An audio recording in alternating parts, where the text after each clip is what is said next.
know about, but one that I'd like to include in the video, because there was a lot of work put into this area despite it not seeing some form of release as a raid until TBC, and later as a full zone in Cataclysm. I am of course talking about Mount Hyjal. This subzone had quite a bit of design work in place already, and you can visit it in game in Classic, either through a set of tricky jumps or just spam Eagle Eye on a hunter. That's much easier. It's overall quite a linear zone, with one major path leading from the instance portal up the mountain. There are a number of blank open spaces that have been laid out as foundations for content, and perhaps biggest of all was the world tree showing Archimonde's defeat following the battle for Mount Hyjal. There is also physically an instance portal for Mount Hyjal in the game too, and that's located deep within Dark Whisper Gorge, but you can see the iconic swirly green entrance, suggesting that this zone would have been for a raid, but we have a gate just in front of it blocking access. Hyjal is a zone that we have seen plenty of after vanilla, and I'm just gonna say I could happily skip the raid version in TBC in favour of it being a full-on zone in Cataclysm. I could see it being a zone in Classic though, for sure. As for what PvE content may fit in here, I feel as though you'd have to come up with something kind of new from what we already have. Archimonde has long been defeated in terms of the story of vanilla World of Warcraft, so really the options would be open here. Next up, one of the most captivating stories told in World of Warcraft is that of the Ashbringer, but you really have to dig deep to find much reference to it in the game. Players fortunate enough to get hold of the corrupted Ashbringer from the Four Horsemen encounter during Vanilla Classic can take it over to the Scarlet Monastery to trigger a special event where Scarlet Crusaders no longer are aggressive. They believe the player is the return of the Ashbringer into the fold. After a rather violent interaction between the Scarlet Commander and High Lord Mograine, the player is able to speak with a redeemed High Inquisitor Fairbanks, who perhaps gives out the most interesting information of this event. He says that the corrupted Ashbringer is beyond redemption, but there is another son of Mograine to be found in the Outland who has the capability to forge a totally new one. This is of course referring to Darion Mograine. However, in the story of World of Warcraft, what Fairbanks says just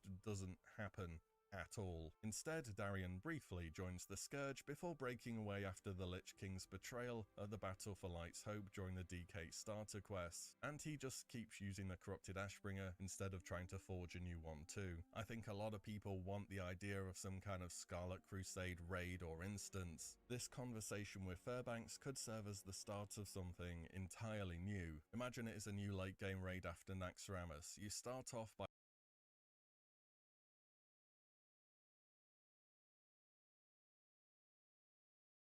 finding the corrupted Ashbringer from Naxx. You have to find Darion Mograine out in the world somewhere, though you may have to change the text about him being an Outland a little bit. You forge a new Ashbringer as part of the raid, and what would be a more fitting legendary to add into Classic than a reforged Ashbringer? I mean, you could even get the unused Quel'Thalas zone and the Sunwell involved in its reforging too. There is just a ton of lore and story built up in this area that would make sense for vanilla. Again, I'm just throwing out ideas, but there is so much grounds for great content here. Next is a zone where there is a big difference between the two factions, the Hinterlands. Now, if you're a Horde player, you probably really like this zone, and I can't blame you, because there is a lot to get done here, elite quests, and many great quest rewards that will last you till level cap. On the Alliance, yeah, there's not quite so much going on, which is strange because there is a full-on Alliance faction that calls this zone their home, the Wildhammer Dwarves. In Classic, this is a faction that you can grind all the way to Exalted if you really want to through repeating quests and grinding mobs. It is, well, completely useless though. Seriously, this may be the biggest waste of time faction to get Exalted with.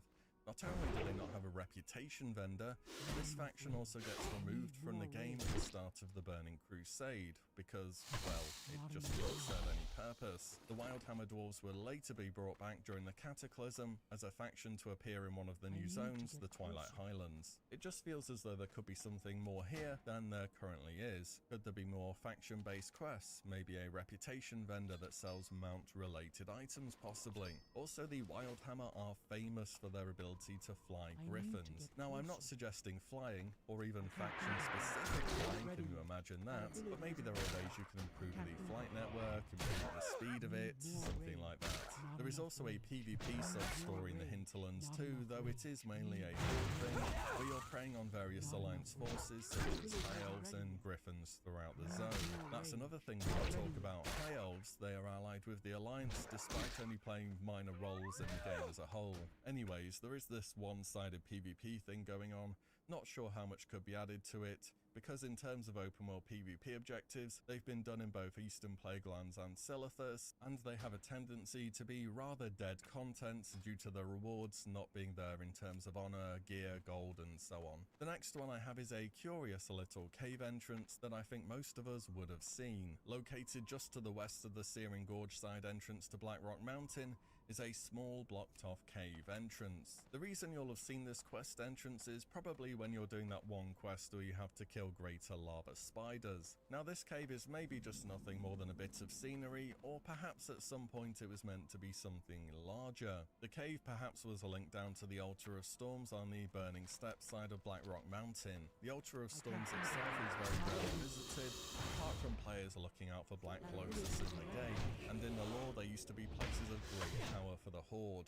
Biggest of all is that this mysterious small cave even has a name, Blackshar Cave. It feels like something was supposed to be here, but it was scrapped. All the same, I do kind of like having to go through Blackrock Mountain as the main way to travel on foot between Searing Gorge and Burning Steps. So these days, this cave is probably just a bit of scenery. Next is a bit of content that feels as though it could have a bit more done with it, and that's regarding the Centaur reputations in Desolace. So if you're a reputation enjoyer, you will know that during Classic it's possible to just about get revered through grinding mobs, then turning in quests with either the Gelkis or Magram's Centaur. In BFA there were changes added so the player can now hit Exalted to open up more reputations and 100 Exalted Reps achievements. But in Classic you only get a couple of extra quests after having hit the higher reputation thresholds. What about getting a reputation vendor added with new things the player can get?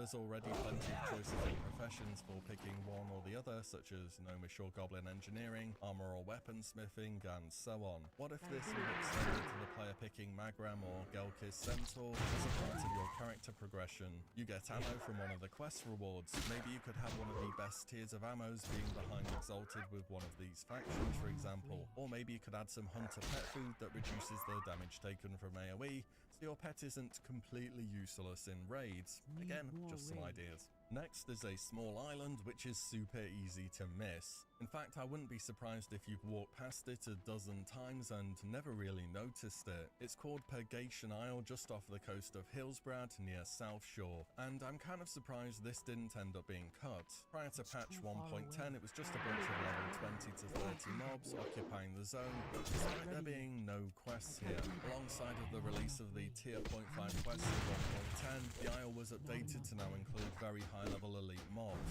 Even still, the only reason to go there was to farm Soul Ash as part of your tier 0.5 quest. Growing Cat in this isle was overhauled again and made into a small quest area. Perhaps in Classic, Purgation Isle could be used for more than what it is at the moment, maybe as a higher level questing area, or a possible place for new items or profession patterns to drop. But there are several other islands that were present in early versions of Vanilla that did not make it into the live game, such as Gilligim's Isle or the Isle of Dr. Lapidus. Both of these places were allegedly supposed to be points of interest for questing or leveling players, however they were both cut at some point in time. I think island-based content can be super interesting, and they make for a good natural break between regular questing and having that feeling as though you're going into a more dangerous zone. Perhaps the best example of this to me that did make it into the game is Alkaz Island. This place ends up being a part of the Scepter of the Shifting Sands questline and the home of a mini-boss, Dr. Weevil. Also, Varian Rin himself was held there prior to patch 1.9. He was located in a lower sewer area before being later replaced by a generic named mob. Maybe you could even bring back the storyline to free the king from the Defias forces in Dustwallow as part of an alternative narrative. I think if you can say one thing about all this scrapped or cut content is that there's a rather common theme of them being eventually used during the Cataclysm, and though Cataclysm as an expansion ended up being quite divisive among players, I feel as though it did build upon a lot of the ideas presented in early vanilla, and could certainly, in parts at least, be used for inspiration if Classic Plus or anything along that line would ever happen. In any event, there is a metric ton of story and potential in Classic that lays beneath the surface. And I know this whole thing is a dream and probably very unlikely, but I want to imagine a game where one day it's possible and we do get to see a whole other side of World of Warcraft. If you like the video and want to see more of its type, I do have a part 1 of this kind of video on the subject of scrapped or removed content that you can check out. I'll link it at the top right of the screen and in the comments below. It will probably have a lot of the things you would have expected to hear about in this video. If there's anything else you think I can cover around this topic, do let me know below, and who knows, maybe there's enough for part 3. And as always, thank you all so much for watching and listening in, and I'll see you on the next one very soon.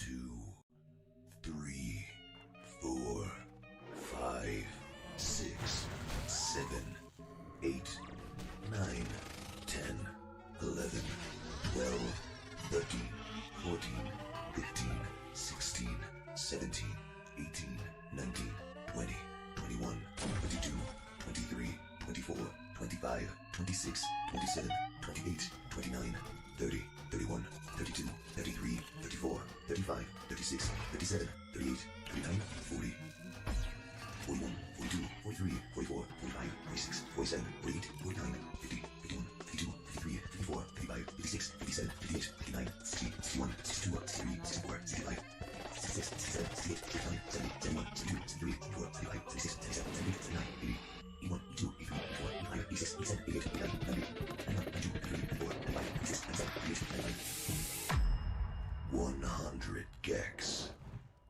Not enough rage.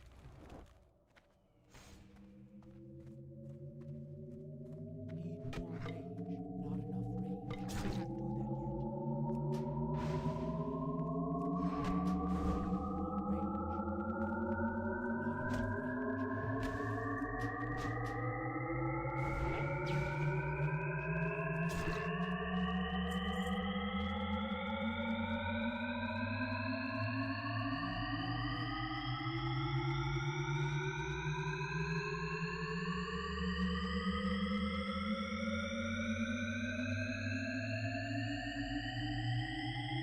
I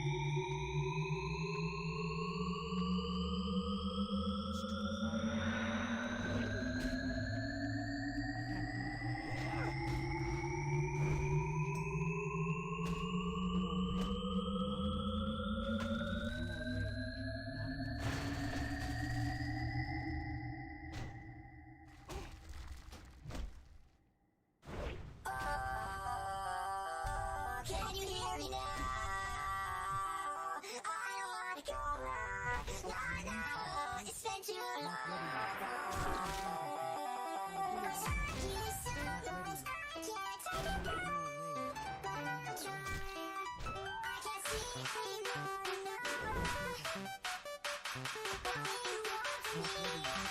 Oh,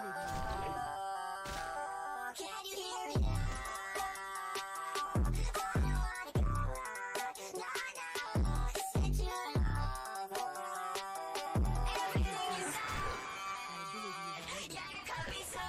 So deep, but I always look back. I don't wanna go back.